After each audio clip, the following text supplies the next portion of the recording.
trying to brush this hair, you know.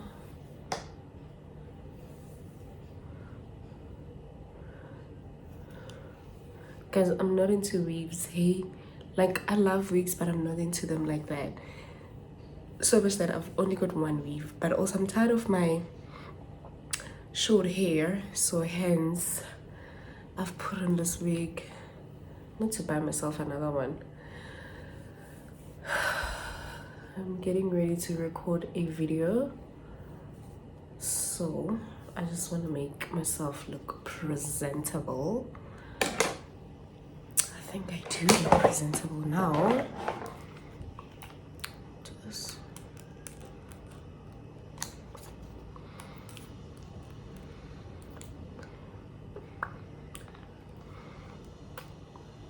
I still struggle with not knowing whether I look here or here. But anyway, let's get into the video. Hello guys, and welcome back to my channel. If you are new around here or you are seeing this face for the first time, my name is Nolo Babala and welcome to my channel.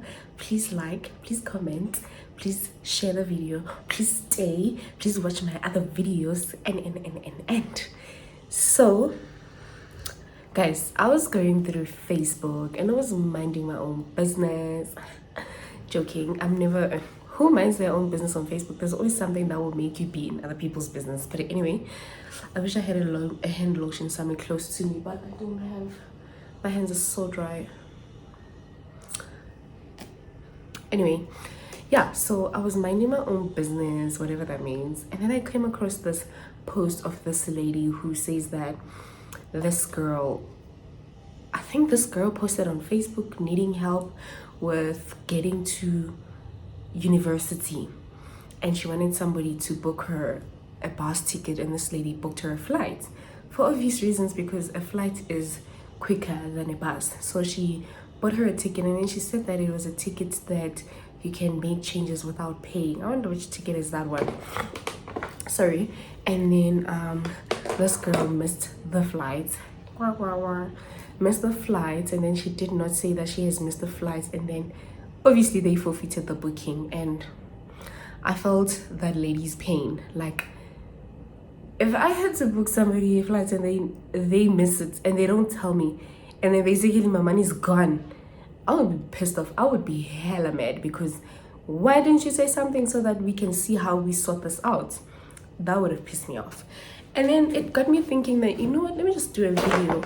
Oh guys, sorry.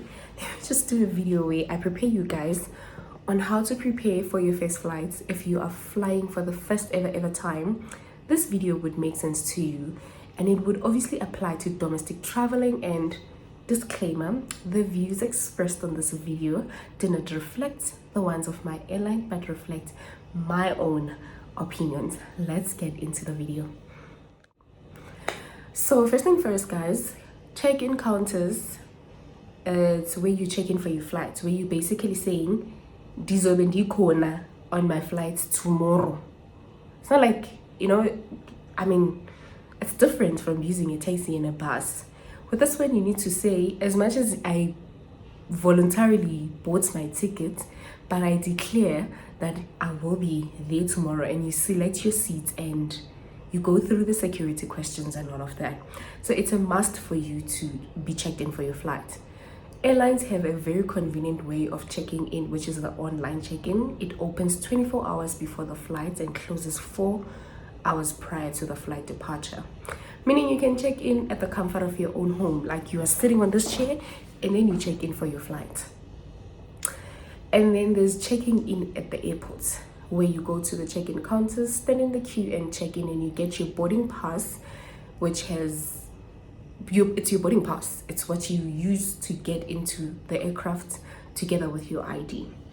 Now, if you've got a bag, if you're traveling with a bag that is bigger than 7 kg, it's not within the hand luggage dimensions, meaning cannot fit on the cabin bin, that bag needs to be dropped off. So you would need to still go to the check-in counters and drop off your bag. The baggage drop-off time is the same as the check-in. 2 hours prior, closes 40 minutes before. A lot of times people can be late due to their bags being bigger than the required weight. So the bag is supposed to be less or 7 kgs, and let's say yours is 10 kgs, 12 kgs, that bag will need to be checked in. If you're at the airport late, that would mean that chances of you making it for the flights are very slim, because you need to go and pay for the bag at the ticket sales counters, then still come back and queue again to drop off your bag. This is why you need to be at the airport early, 2 hours before, for unforeseen circumstances like these ones where the bag is too big for you to drop it off. So if you're early, you have enough time to go pay for the bag and still come back and drop off the bag. Ideal time for you to be at the airport is always 2 hours before when the check-in counters open. You don't have to be earlier than that. 2 hours is fine. Because if you're earlier than that, you're still going to hang around and just sit because you can't drop off the bag because counters have not yet opened. Now we've covered check-in and boarding and dropping off your bag. Another thing that people don't consider when it comes to getting to the airport early is that, or when they're making decisions about what time they will be making their airport, they don't think of things like traffic. For example, if you're a person who travels to the airport daily, you would know that by Eastgate, those robots by Eastgate, they always have traffic. There is literally always traffic there, which can cause you to miss your flight because you're stuck in traffic and you can't get there and be like, guys, I was stuck in traffic. So what?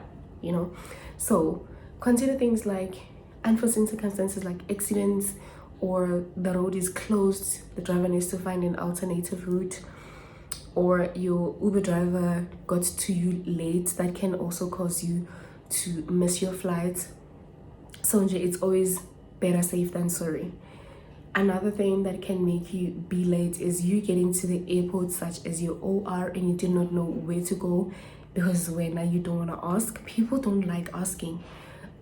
Like, you can see securities, you can see the staff, but you don't ask, and then you end up maybe getting lost while at the airport. You end up getting lost, and then you miss boarding, or you miss check-in by your 5 or 10 minutes. 5 minutes or 2 minutes is still late, and airlines are very strict. Some airlines are very strict when it comes to time. So you are now at the airport, you go through securities, and then you head to the boarding gates. Or let's say you have checked in online, you didn't have a bag to drop off, so now you only have your hand luggage. The gate number won't be written on your boarding pass. It will say check on the overhead display. Overhead display is what has flight numbers. It will say, maybe I'm making an example with a flight number CM173. It will be written and it says boarding at A7. So that would mean that you need to look for A7 at the boarding terminal, basically. Sorry, I just lost my train of thoughts. I'm coming back. So yeah, I was making the point that when you didn't check in online, your boarding pass does not have your boarding gates, you would need to check it on the overhead display. You're also welcome to go to the check-in counters, and ask them to print for you a boarding pass, because the boarding passes that you get at the airport always have a boarding gate.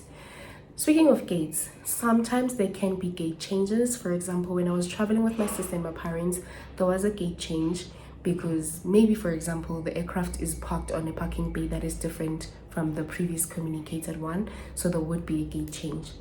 Be early for such things, where you still have enough time for you to go to the new gates, because as much as you would love to use that as an excuse about, oh no, there was a gate change and all of that, these are things that happen and are communicated. Another one that would sound very petty of me or very judgmental is, guys, my battery is low. Why do people wear, and this does not apply to people that are traveling due to business, because a lot of times people who are traveling on business, they now used to it, they know how to get around the airports, they're used to it. We are addressing being a first-time flyer. Why are you wearing heels? Why are you wearing a stiletto at the airport? And I like to sit by the restaurants at the airport and check what people are wearing and be like, oh, I wonder where is this person going and all of that. Guys, heels, especially if you're flying for the first time, will not be the most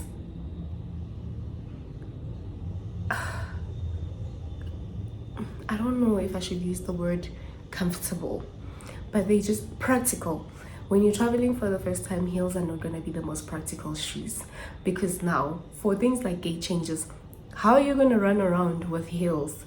For when you are late because maybe your transport got you late, how are you going to run around when you're wearing heels? There are people that I always see traveling and they're wearing Crocs, they're wearing Yeezys. You know, there's those Yeezys that look like foam. They look comfortable, but definitely not my style. Flat shoes like your sneakers and all of that, those are practical shoes to travel with. If you're not sure, it's not like it's a uniform, like there's no uniform to what you can wear the airport. But a lot of times when I'm traveling, I like to check out what I can wear, and I go to Pinterest and I say airport outfits, like very comfortable shoes. Also, I don't think I would want to be in a flight for like 2 hours while wearing heels. That would drive me crazy. So be very comfortable, wear practical shoes that will allow you to move around should things not go according to plan. If you do happen to miss your flight, life has happened and you missed your flight, do not keep quiet. Don't just be like, oh yeah, I've missed my flight and that's it. Go to the ticket sales counters within an hour. A lot of times you are given a grace period to make changes to your booking within an hour. And unfortunately, that's where the expense will come in, because now this is money you had not budgeted for. You suddenly have to pay for changing your flight or be put on standby. When you make changes, you are charged penalties, effort difference plus service fee. That's a lot of money. And that is why I'm always like, I would never miss a flight unless it was a matter of life and death, because I would literally cry if I had to take more money out. Standby is a lot cheaper, but it's not guaranteed. Standby means standby. It means exactly that you are on a waiting list for somebody to miss their flight, or you're waiting for a flight that is just not full for you to get space. Not a good idea to miss a flight. So basically, if you have missed your flight, don't just stand around there. Go to the ticket sales counters as soon as you miss your flight, basically within that hour. Because if you go within after 1 hour, if you don't go within an hour, your ticket is forfeited. You would need to make a new booking, and missed flights are not refunded. So whatever amount that you had paid will be forfeited. I don't think you would actually want that. So if you are flying for the first time, I hope this is going to be helpful. I hope you're going to mention other people you feel that they can benefit from this video. I hope you guys truly enjoyed it. If you've got any questions or you need me to assist with anything else, you are welcome to comment down below. I will be more than willing to assist. Happy flying, and I can't wait to see you guys putting your statuses saying catching flights and not feelings. Bye for now.